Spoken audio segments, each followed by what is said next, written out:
నా ఆత్మ బంధువులకి అందరికీ నమస్తే స్వామి. ఒక స్కూల్లో టీచర్ అనుకోండి, అతను పిల్లలకి చెప్పాల్సిన పోషన్ ఇస్తారు. ఒక బుక్ అనుకోండి, అది ఇస్తారు. ఆ సంవత్సరం అయిపోయే లోపల ఖచ్చితంగా అతనికి ఇచ్చిన బుక్లో ఉన్న పోషన్ మొత్తం కూడాను ఆ పిల్లలు విన్నా వినకపోయినా అతను పోషన్ కంప్లీట్ చేయాలండి. సో అదేవిధంగా గుడిలో పూజారి అనుకోండి, అతను భక్తులు విన్నా వినకపోయినా అతను ఆ తల్లి కానీ ఆ తండ్రి కానీ ఆ విగ్రహానికి చేయవలసిన పూజ ఖచ్చితంగా చేసేయాలి. అదేవిధంగా ప్రవచనాలు చెప్పేవాళ్ళు కూడాను వాళ్ళు చెప్పాలనుకున్న ప్రవచనాలన్నీ కూడాను భక్తులు విన్నా వినకపోయినా కానీ చాలా వరకు చెప్పేటందుకు అవకాశాలు ఉంటాయండి కొంతమంది.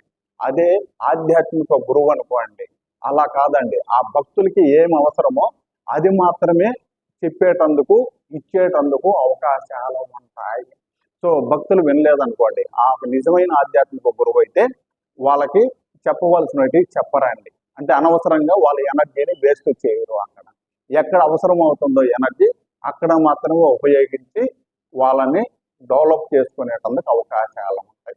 సో దానికని నిజమైన ఆధ్యాత్మిక గురువుని మనం కానీ ఎంచుకొని అతని సన్నిధిలో కానీ నడవగలిగితే అది చాలా ఉపయోగకరంగా ఉండేటందుకు అవకాశాలు ఉంటాయండి. దీన్ని గుర్తించి మీరు కూడా అలాంటి ఆధ్యాత్మిక గురువు సన్నిధిలో ఎదగాలని నేను కూడా మనస్ఫూర్తిగా కోరుకుంటున్నాను. ఓం శ్రీ గురుభ్యో నమః. హరి ఓం.